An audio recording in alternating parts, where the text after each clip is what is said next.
What's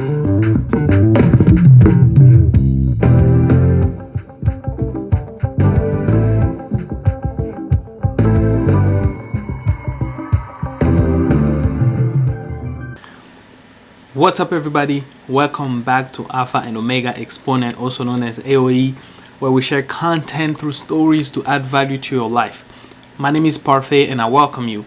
If you're new to the channel, welcome. Make sure you subscribe, you like, you share the content, you leave a comment with things that are resonating with you. And if you're already part of the AOE family, welcome back. Today's stories is the story of when a promise was fulfilled, but that promise created a family feud. This is the story of Genesis chapter 21. Without further ado, let's get started. So a very, very long time ago, there was an old man, Father Abraham. Him and his wife Sarah did not have a child together. Father Abraham used to talk with God, and in his conversation with God, he was very obedient. And God had promised him that he will give him a child from his wife Sarah. But as they aged, they did not have a child together. But when the time was due, God decided to visit Sarah. Now, Sarah was a very beautiful woman, but she was also a very doubtful person. She didn't really believe in the promises that God was giving to Abraham.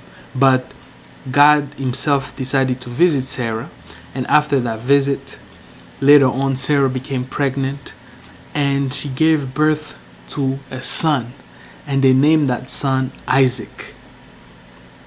And Abraham also had another contract with God where God told him that he was going to make Abraham the father of a multitude of nations. And in order for God to achieve that, Abraham, him and his future generation, they all the men had to be circumcised. And so when Isaac was born, when Isaac was 8 days old, Abraham circumcised his son Isaac as well. But something interesting happened after the birth of Isaac. It was that Sarah was still concerned about people's opinion and perspective since she gave birth to a child when she was old. When Sarah gave birth to Isaac, she was 90 years old. She was very, very old.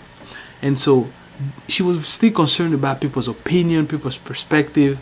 And it's very interesting in the story is that first we learn about the attributes of God. God is a fulfiller of his promises, and he can visit anybody that he wants. And even if God can fulfill his promises, there are still people after God has fulfilled his promise in their life who will still be concerned about people's opinion, about people's perspective. And this is not good, and we need to know that when God decides to bless us, he does not collect people's opinion about us to see whether or not he shall bless us. God looks at our hearts, he looks at his purpose, he looks at the goodness and the works that we're doing, and then he chooses to bless us. So the blessing that God brings into our life is not based on the result or the opinion of people about us, but rather it's based on our heart, our goodness, our work, God's grace, God's mercy, and his purpose. And as the story continues, now Sarah, something happened before was that because Sarah and Abraham could not have a child together before Isaac, Sarah brought her servant Hagar and gave her to Abraham as a wife. And so Hagar gave birth to a son whose name was Ishmael. So Ishmael was Isaac's older brother from another mother. And after the birth of Isaac, Sarah became jealous. Sarah did not want for Ishmael to share the heritage and to share all of the belongings that Abraham had. And so she told Abraham to basically kick Hagar and Ishmael out of the house. And Abraham was not having it. Abraham did not like this. But God spoke to Abraham, and God told Abraham to listen to the voice of Sarah, because God had a plan to also bless his son from Hagar, Ishmael, God was planning to bless him as well, to make him also into a bigger nation. And it's interesting to see here is that Sarah grew in jealousy, even though she was blessed by God and she got what she wanted, which was a son.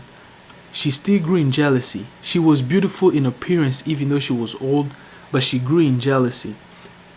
One thing to take away in this lesson, in this story, is that really the beauty that we have based on our appearance does not protect us from growing jealousy within us.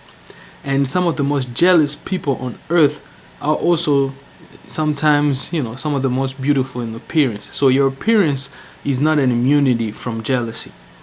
And in order for us to not grow in jealousy, we need to learn how to practice gratitude and how to basically be people who give this genuine kindness to others. The only thing that can really cure us from jealousy is the practice of gratitude and the practice of genuine kindness. That will cure us, and it's going to nurture things that are good in our life. So, as a big question to ask ourselves is that, do we really practice gratitude in our life? And if we don't, we need to start today in order to grow in goodness and to grow in gratitude. And fast forward in the story, after Abraham decided to listen to the voice of his wife, so he decided to let Hagar and his son Ishmael go. So he gave them water and what they needed to have for their journey. So Hagar and Ishmael departed from Father Abraham. And as they left, they got to a place where they ran out of water. They ran out of the thing that they needed to survive for their journey. And so since Ishmael was still young, his mother Hagar was very afraid to see him die in her hands. So she placed her in this place, and she went on the side and sat there and was watching because she did not want to see her son die in her hands. But God had a different plan. God sent an angel, and that angel came and he started to have a conversation with Hagar, and he told her not to worry, that God was going to take care of them. He told her that God will bless her son Ishmael as well. So God decided to show up for Hagar and Ishmael when they least expected him to come. And this is important for us to know, is this is also kind of how God likes to do things, is that he will show up when we least expect him. And the reason why God always shows up when we least expect him is so that at that moment, at that breaking point, only him can take all the honor and glory for saving us. God does not like to share his glory with other people. When he created the world, no one was here. And so when he decided to bring glory into this world, he likes to do it on his own. And so he will wait until we get to that breaking point for him to show up. And when he shows up big. So after the angel had that conversation with Hagar, she told her to look, on the side, and she saw there was a well of water there, and she was able to get the water and to give to her son Ishmael.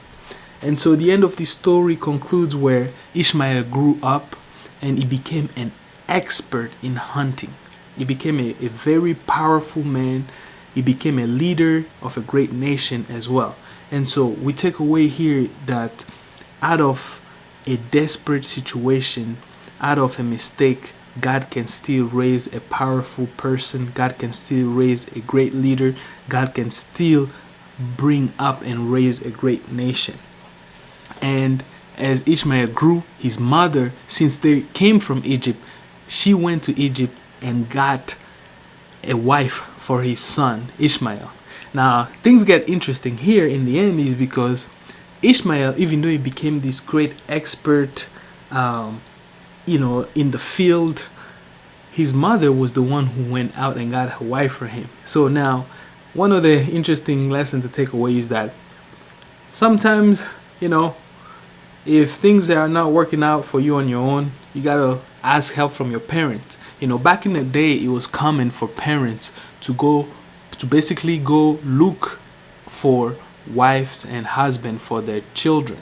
And so that practice worked then, and I think that practice, if we give it a try, it may still work today.